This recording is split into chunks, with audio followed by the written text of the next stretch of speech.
So when I was 15, I got my patriarchal blessing, and it specifically talks about me going on a mission.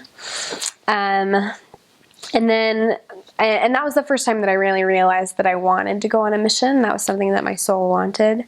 And it took, over the next couple of years, it was kind of in the back of my head, but a lot of things came up that made me think that maybe I wasn't going to go on a mission.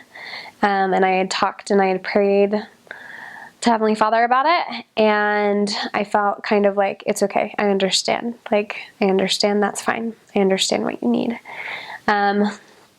So that had happened, and then in October of 2012, I guess it was, when the age changed. It was the week before General Conference, and I remember like waking up in the morning kind of in that state when you're not really awake and you're not asleep and you're kind of thinking. I remember waking up and I was thinking, I should talk to my bishop about going on a mission early. And it just kind of came to mind, and I remember thinking that. And then on Saturday, General Conference and the age changed, and I realized right away that that was totally for me, and that was one of the many ways that Heavenly Father has shown that He's aware of me and aware of what I want and what I need, and that He provided a way for me to get all of the things that I need and all the things that I want. So I was really excited, and I called my parents and talked to them about it, and they were kind of like, are you sure? And I'm like, totally. Why would I? Like, this was for me. I'm not just gonna be like, no, I'll wait. It was a blessing, and Heavenly Father gave it to me. So I went ahead, and in December I put my papers in, and it was the most terrible 3 weeks ever waiting for my mission call. I was super impatient, and I was really panicking, and this is really bad. I was panicking about being called stateside, just really bad, and I feel bad about that. But I also felt like I had taken languages before. I studied Spanish and French in high school, and they both had come pretty easily to me, and I felt like that was a blessing. And so I was like, Heavenly Father, why would you not use that blessing? Like, why would you just send me somewhere in the States where I could just speak English if I have that blessing? And looking back, I think He was kind of like, calm down. You're not gonna, just calm down. But I was really like excited, really anxious and nervous about it.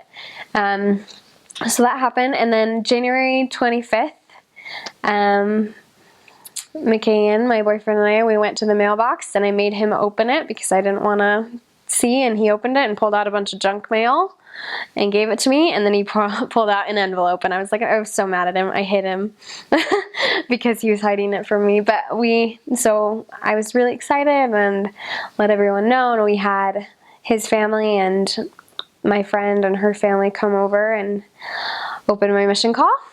And that night, I couldn't wait. I was supposed to wait a couple days, but I couldn't wait, so I made it happen that night. So I was sitting on the floor, and I was just surrounded by all my friends and family, and opened my call, and I put all of the other papers off to the side so that I could just read the actual call, and I saw a passport paper. And so I was like, okay, that's good. Like, they're not going to send you passport papers if you don't have to have a passport, so that's a good sign. And then I folded up the sheet, and I just remember reading, and it's just saying, like, Sister Sterling, you've been called to serve as a missionary for the Church of Jesus Christ of Latter-day Saints. And I was just so overwhelmed because even though my blessing had talked about it, there was so much time in which I thought that I would never, like, read those words. So it's just a really beautiful moment to read them. And I went on to read, you have been assigned to labor in Japan. And everyone freaked out, like everyone does when you open your mission call, and I freaked out, and I couldn't even read the second part of it because I couldn't read it. I was like, just Japan. And it was totally unexpected, and it was like the one place that I had not thought about going at all. And I remember two thoughts came to mind. My first thought was, I don't speak Japanese. And I was kind of put off a little bit. I thought it was kind of funny that all the apostles read my transcripts and how I speak English, French, and Spanish and was like, let her speak Japanese, because that's the logical thing to do. So I was like, I don't know Japanese. And then my other thought was just, I thought I was going stateside. Like I had worried about it for so long.